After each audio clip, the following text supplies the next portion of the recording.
Christ, we're only on question 9. How many? Question, there's 39. Oh, wow. Let's not go through all of it. No, we can group some of them together.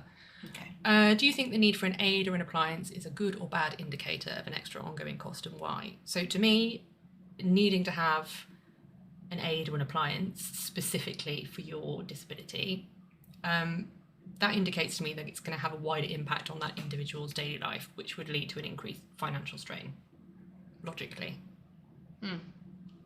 The same for the next question, which is, do you think the need for prompting is a good or bad indicator for extra ongoing costs? Well, yes, because needing to be prompted to complete simple tasks will mean the individual's unable to work. And it might restrict how much their immediate family or spouse can work.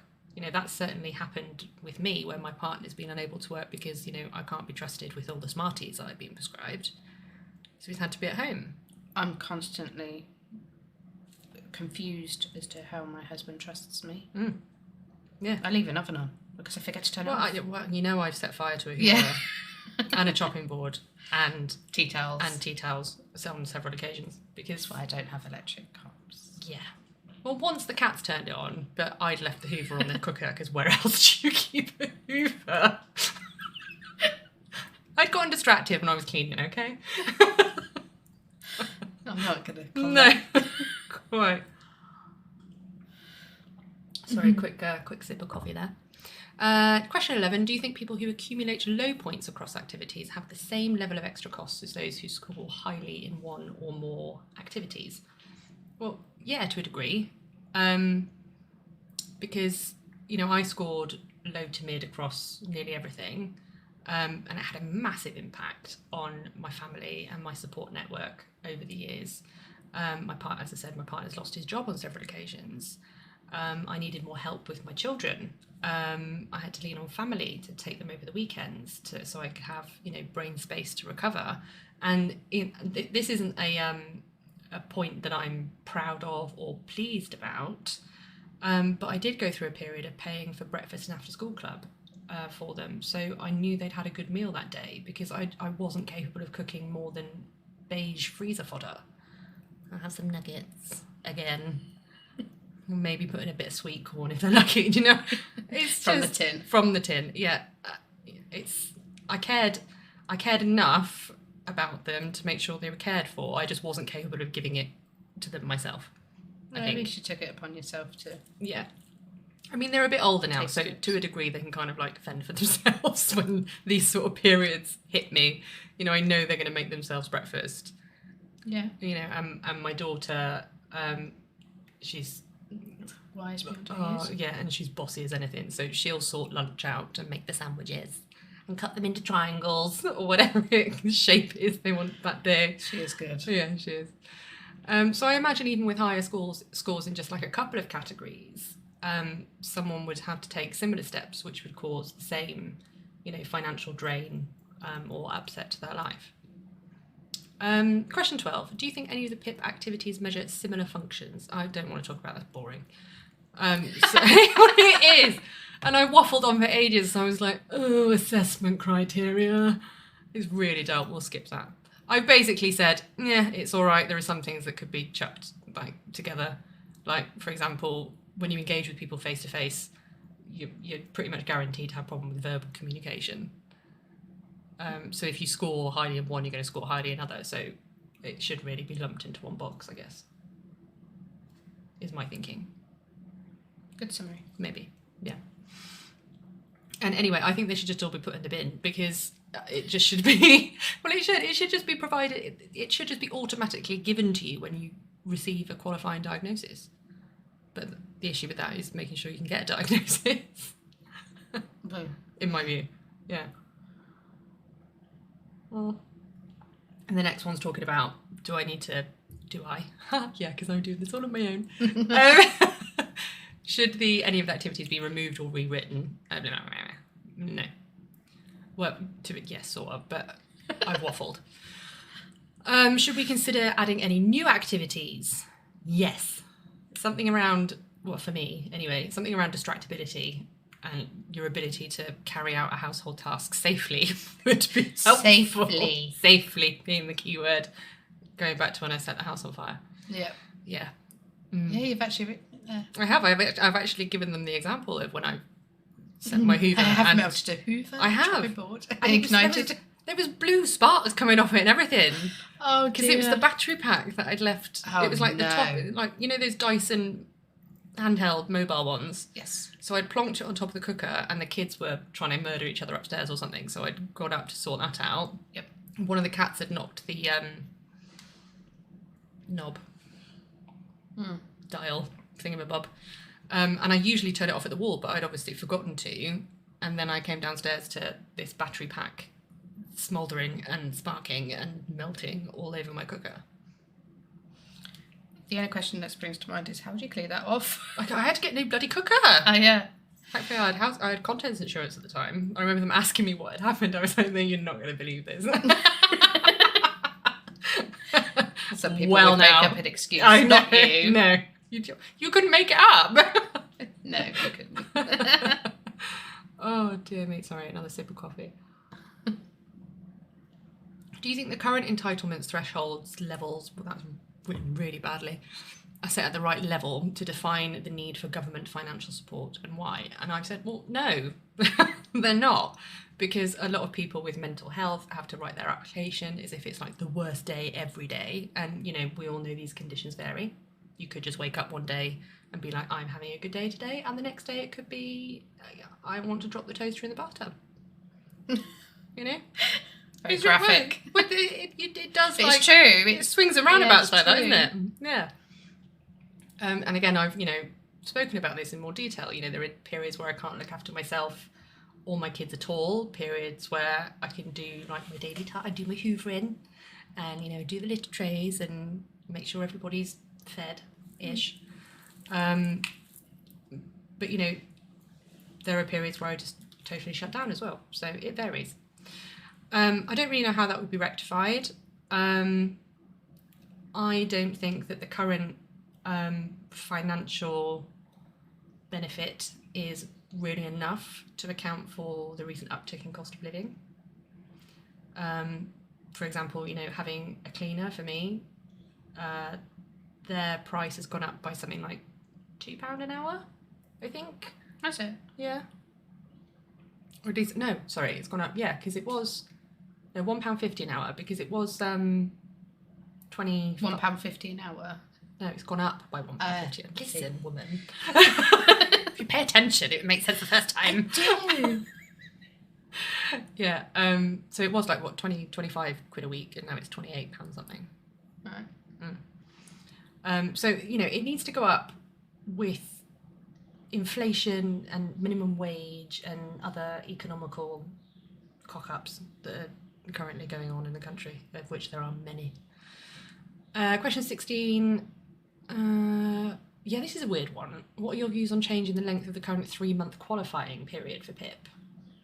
Now again, you know, I've said this should be based on the condition, because if someone's been in a car accident or they've suffered a stroke, which gives you a serious physical impairment, that's going to be the same in 3 months, and that's Well, they shouldn't have to live like that for 3 months. and without... that's exactly, and right at the beginning, the cats are chasing birdies. Sorry, squirrel. He stood up like a little meerkat against the door. Anyway, where was I? car crash. Yeah, so when it first happens, that's when they're going to need the financial support. You know, when they're going to have this, you know. Yeah, when your life's been turned upside down What you'd think, dramatically. Yeah, and you know, I said again, it should be the same. Now we looked into this, didn't we? So Evie has a couple of her kids are on DLA, and you know will be for their whole childhoods. So it should be an automatic switch over to PIP when they hit 16. You'd think. Well, yeah, especially for middle. But it's not automatic. It's not automatic. No. You then have to. You get a letter saying, Yeah. we're going to stop now because your child is turning 16. Yeah. And then you have to apply for PIP. You've got to go for through the the same same child. Yeah. The And same now, stupid process. Just the rest because of us have they got DLA does not mean that they will automatically qualify for PIP. but it should. But so for example, my middle, I'm sorry. He's very special. Love him. Yes. He's brilliant in a lot of areas, but he is going to need a lot of help with growing up into adulthood as well. So, you know, day-to-day living and things like that. He's not going to manage at all. No. So he would be the perfect prime example of automatically qualifying, but no. Then there is always that chance that they'll turn around and say no. Yeah. It's ridiculous, isn't it? Bless him. Especially with the changes that they're thinking of making. I know, it's just ludicrous. And then for mental health conditions, you know, I can understand it as it could be a situational issue which has caused them to be, you know, struggling and thinking about asking for PIP, you know, like grief and things like that, you know, maybe kicking off something else. So maybe keep it for certain conditions if it's, you know, just one mental health condition, or even then it needs to be based on the severity of that mental health condition, because I know you and I are rocking a nice little squad of them. But I mean, even one can be debilitating. Oh yeah. So it needs to come from a medical professional. I don't know why we're even talking it. It's just stupid. Now, what do they know?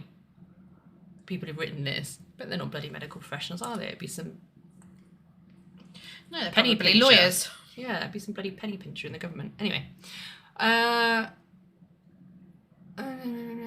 there's another loopholes. Yeah, they are. There's a current 9-month test which is used to determine the functional effects of a health condition or impairment and see if they're likely to continue.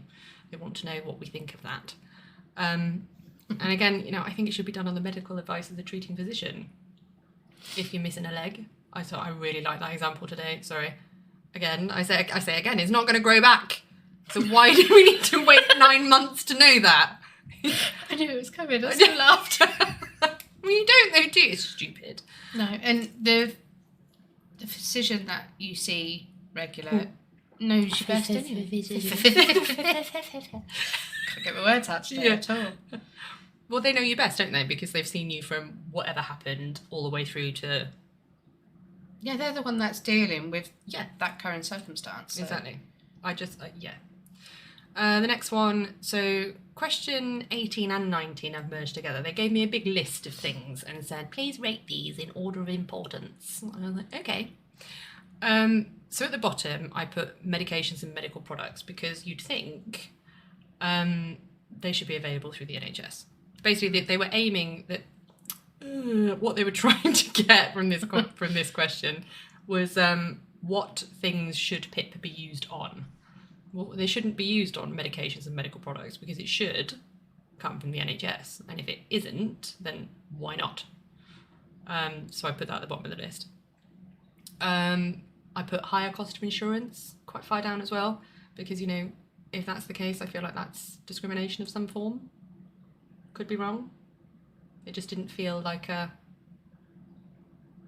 thing that should be a thing. No. You know? Housing and adaptation costs, you know, I think that should be a separate concern. It should be done on a one-off grant based on a needs assessment from somewhere else. It's not... because if you need a stair lift or platforms for your sofa or, you know, a wet room, then... Yeah, and there are existing grants for stair lifts and things like that, so... They're not widely known. No, they're not. And that's the other problem. The whole thing needs to be a lot more cohesive and work together and not leave it down to the individual to, like, go into the deepest, darkest depths of Reddit to find some other person that just stumbled across this benefit. Exactly. That's the only way I found out about PIP. I didn't know about it before I ended up on benefits. I didn't know about PIP either. I didn't know about DLA when everything happened with my youngest boy. And it was only when I was talking to this work coach person that I'd been forced to see, because I'd had to bring in sick notes every sodding week. So I'd have to trek them half an hour away. And I broke down in tears. And, you know, this poor lad took pity on me and told me about all the things that I knew nothing about. See, I was bringing child tax credits to let them know of my change of circumstance because I was no longer able to work because I had to feed my son through a tube 3 times a day, which is quite time consuming. Not quite. And...